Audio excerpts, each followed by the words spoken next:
Ada yang menarik yang disampaikan oleh abang kita Rismond pagi hari ini dalam live streaming beliau terkait dengan challenge atau tantangan bagaimana publik atau siapapun bisa menghubungkan dirinya dengan Pak Jokowi bertemu secara langsung dan di hadapan wartawan, ya tentu publik, masing-masing menunjukkan ijazah asli, ya baik Pak Jokowi dan juga Bang Rismond, ya berjanji untuk menunjukkan ijazah aslinya. Yang menjadi satu pertanyaan adalah mengapa hal ini terlontar dari mulut Bang Rismond ketika Pak Jokowi sudah menyatakan kesiapan untuk menunjukkan ijazah itu di forum atau tempat yang tepat. Dan bukankah Bang Rismond juga sudah di-challenge oleh Bang Yosua Sinambela untuk ya mengklarifikasi, memvalidasi persoalan ijazah ini. Ada apa di balik itu? Kita akan bincang-bincang ya di pagi hari ini di Bukan Partai Politik. Selamat datang teman-teman di channel Bukan Partai Politik, ruang publik sekolahnya publik, bukan sekolahnya partai. Tempat kita bersama-sama belajar untuk menunjukkan atau mengedepankan maksudnya ya, kemampuan kita di dalam berargumentasi, bukan meninggikan suara apalagi emosi dengan penuh caci maki di era demokrasi ini. Ya. Don't raise our voice, emotion but argument.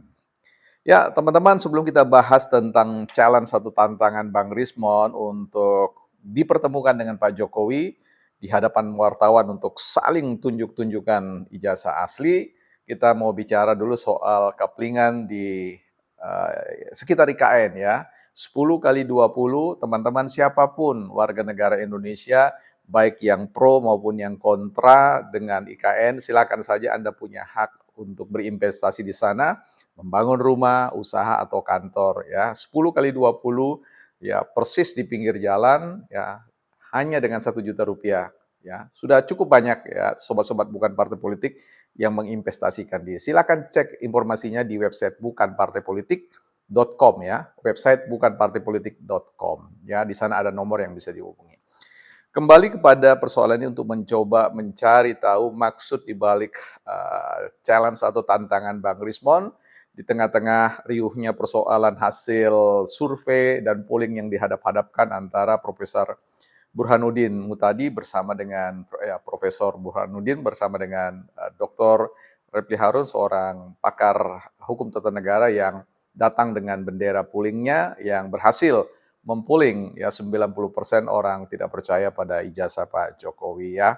Dan kemarin kita sudah sharingkan tentang persoalan polling dan di antara komentar teman-teman sekalian itu saya suka ya ada teman-teman sobat bukan partai politik yang menyampaikan salah satu frase ya uh, echo chamber atau kalau tidak salah ya.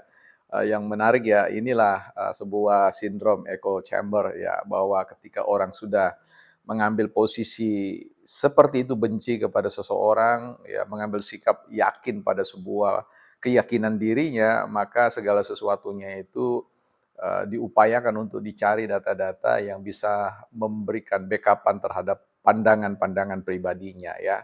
Menarik. Jadi sekali lagi teman-teman di bukan partai politik ini saya bukan narasumber, saya bukan pakar ya. Kita semua adalah orang yang belajar untuk membangun argumentasi, membangun kecakapan kita di dalam berkomunikasi, membangun kepribadian yang kita idealkan bagi diri kita sendiri dan tidak dibawa sana sini ya dalam dinamika peta politik yang menurut saya perlu dipahami dengan baik. Hari ini kita melihat sebuah kenyataan bagaimana dalam acara peringatan ya Hari Kesaktian Pancasila kita lihat bagaimana Pak Prabowo berjalan bersama dengan Bu Mega dan di belakangnya ada Mas Gibran atau Pak Gibran Rakabuming selaku Wakil Presiden Republik Indonesia. Itu artinya apa?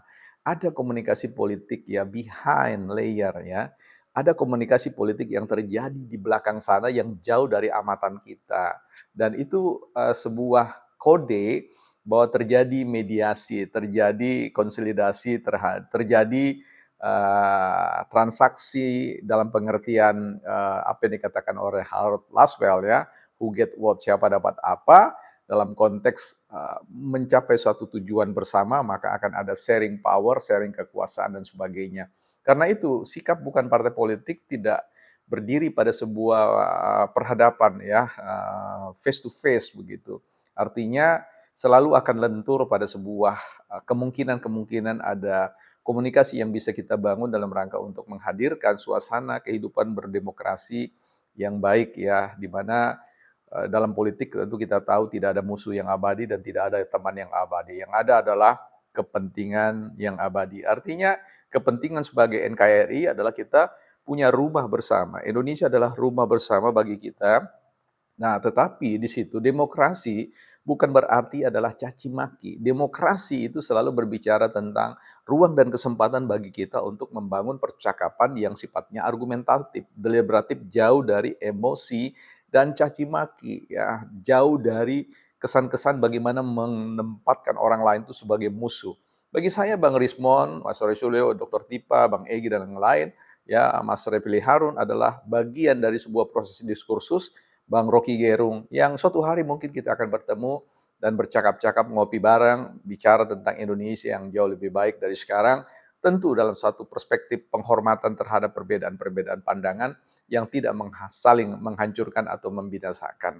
Kalau berpikir tentang tantangan Bang Rismon, saya kira Bang Rismon tidak perlu harus dipertemukan dan bagaimana. Langsung saja sampaikan kepada Pak Jokowi secara terbuka bahwa Pak, kita butuh waktu ya. Datang saja, sowan saja ke Solo, mungkin bisa bertemu dengan Pak Jokowi secara pribadi atau apa, sampaikan saja maksud ya. Mungkin tidak perlu harus di hadapan wartawan, ya saling lihat berdua saja lah, duduk di Solo sana, ya di rumah kediaman Pak Jokowi, "Pak, ini saya punya ijazah, ijazah Bapak mana?" Supaya ini dan sebagainya.